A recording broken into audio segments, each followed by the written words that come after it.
Hey guys, so I was going to do this on Saturday, but Dexter went to a swamp and found some delicious things to roll in, so I figured today is a better day than any. So what you're going to need is a way to tie them into the tub to make sure they don't get out. I use a no-slip lead. Not everybody is obviously going to have one of these. So keep their collar on and then just hook them into the tub and wrap it around, tie it in a knot just so they don't jump out and run around your house. For dogs that have ear problems, ongoing ear infections, get some cotton balls. Just shove them in the ear here.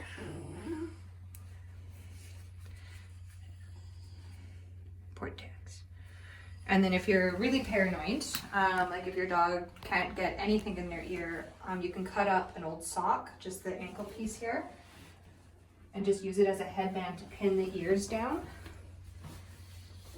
Dexter, however, doesn't have any ear issues, so I just wash him as is. For shampoo, preferably use dog shampoo. Don't run out to get some if you don't have any at home. In a pinch, you can use about a tablespoon of Dawn dish soap to about the whole bottle of water, and you'd only use about maybe a quarter of that per dog Dexter size. So as for the actual bathing part goes, make sure the water's not too cold, not too warm. And Dexter's gonna need a couple baths because he really stinks. So I just get them to look up and start with the face, with the ears. You're gonna wanna get underneath too.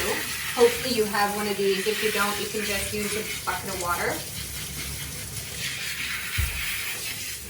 I just pick up the legs, make sure you get underneath where all that dirt's coming off, and you can see how dirty he actually is. And as fun as it is, you have to get in the bum area too. Flip them.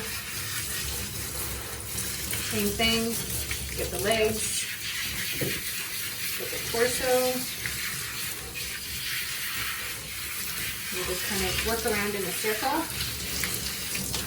Dexter doesn't really like the tub, but I just pick them up, make sure I try to get as much sand, gunk as possible.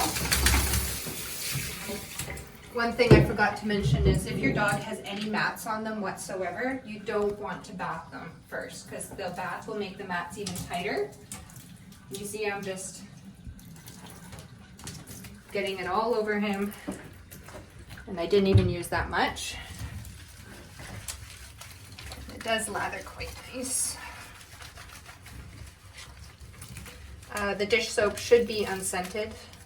Anything with scents can dry out your dog's skin and make them itch or cause allergic reactions if your dog has allergies. So I just need a little bit more on his legs here because they were super dirty. I know, but. And then I'll give him a good rinse, and he'll need one more bath.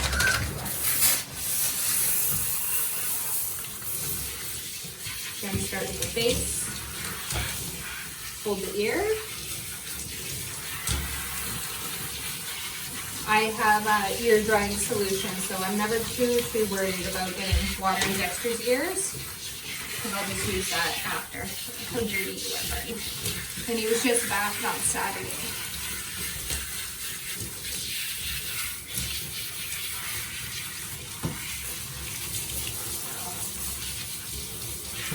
And after the good rinse, with your little bits. Yep, don't shake. And there. He's not a huge fan of the tub. Yep.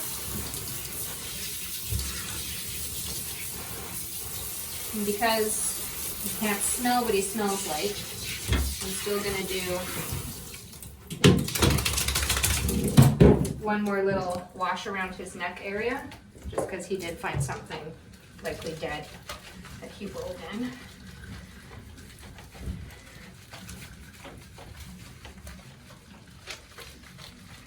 There you go.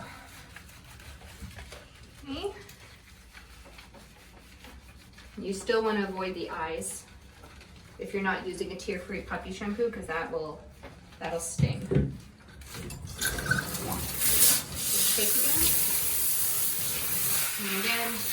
Open it up. Rinse.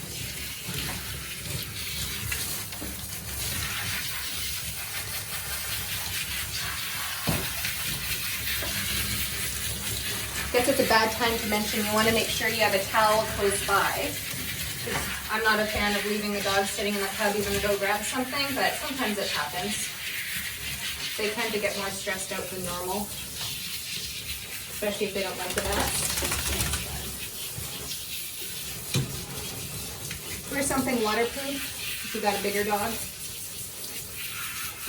And you want to run your fingers over every inch to make sure you didn't miss any soap, because any soap left on them will cause irritation, cause itching, cause hot spots. So you just gotta rinse super well so that you don't feel any soap on them at all. See, there's a spot I missed here, under the collar.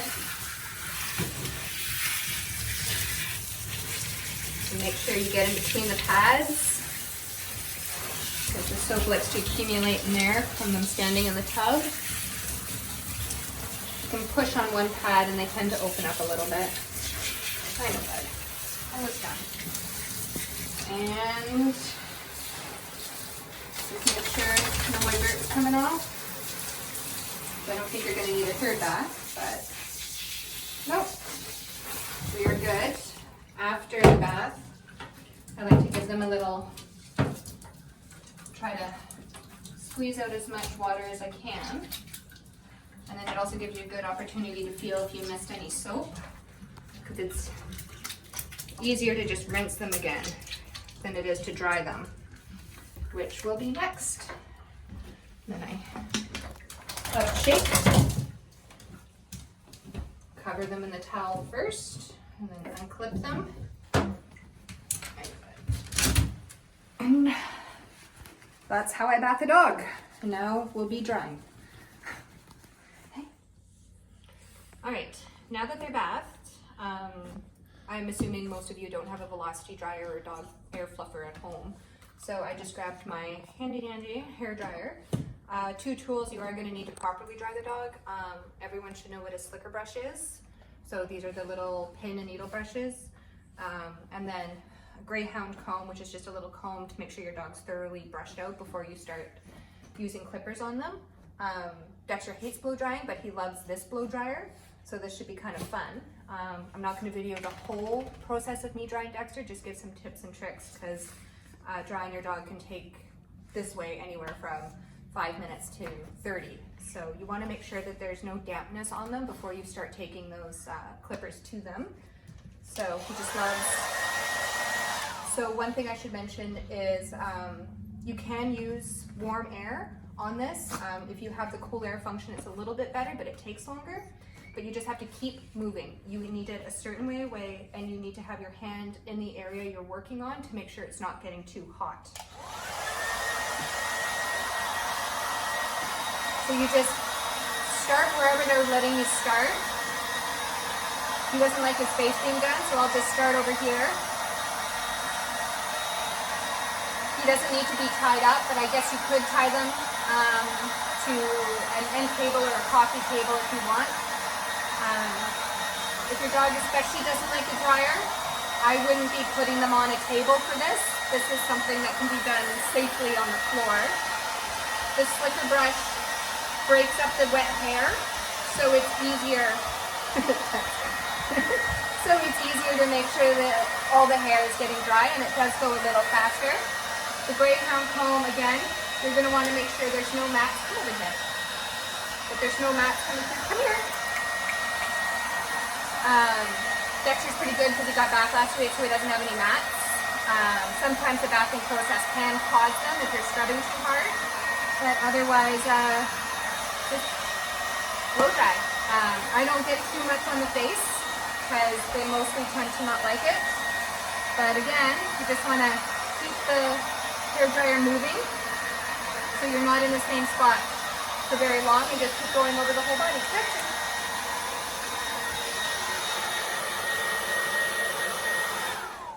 So this is probably going to take me about 10 minutes. So we'll stop the video here, and the next video you'll see is grooming. Okay, so now your dog bathed, dried, cleaned. I always like to do the nails first. So in order to do the nails, Chuck can come a little closer. I obviously have a table, you don't. These are the nail trimmers I prefer. I prefer these over the guillotine style ones, which crunch, because they tend to pinch a little bit more. So I'll show you how to do a nail.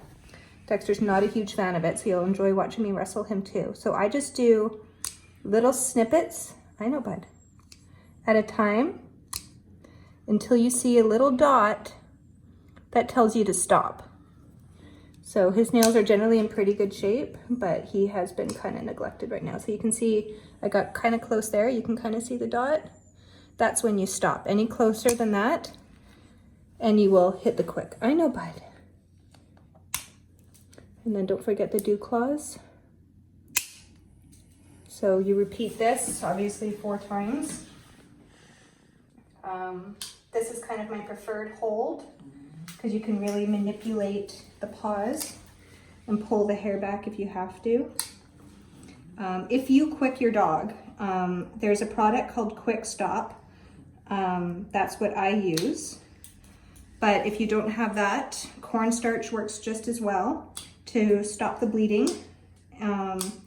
If for some reason the toe has not stopped bleeding after a couple of minutes using cornstarch, it is probably best to call your vet and check in with them, a little close, to make sure that it doesn't need to get cauterized.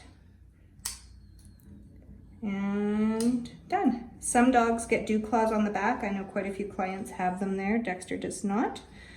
So just double check those. If your dog's nails are too long and curled into the pad, don't try to do it, because you can introduce infection into the area. Again, you need to call your vet for that. And that's how you trim nails. So when you buy your clippers, assuming you're probably not buying the $400 clippers, you just have to make sure that they come with a blade called the 10 on there. Anything shorter than that and you will scalp your dog. Most clippers that you buy from PetSmart or buy from online will come with guards. Most of them are plastic, but mine are metal. I prefer the metal ones. I bought them. And they have different lengths on them. Dexter today is going to get the 4, which I also have a blade for that, which I will personally use because I like using the blades a little better. If you wanted to get a little bit more intense, you can order a 7 blade online, a 7 FC, and those blades will work really well cutting through some issues. So if your dog was super matted before the bath, it is best to have to shave them first. Otherwise, you're gonna not be able to get the dog's skin clean. You're not gonna be able to see if there's anything going on under there. So I'm just gonna start. So what I'll actually do first is I'll use the 10 blade.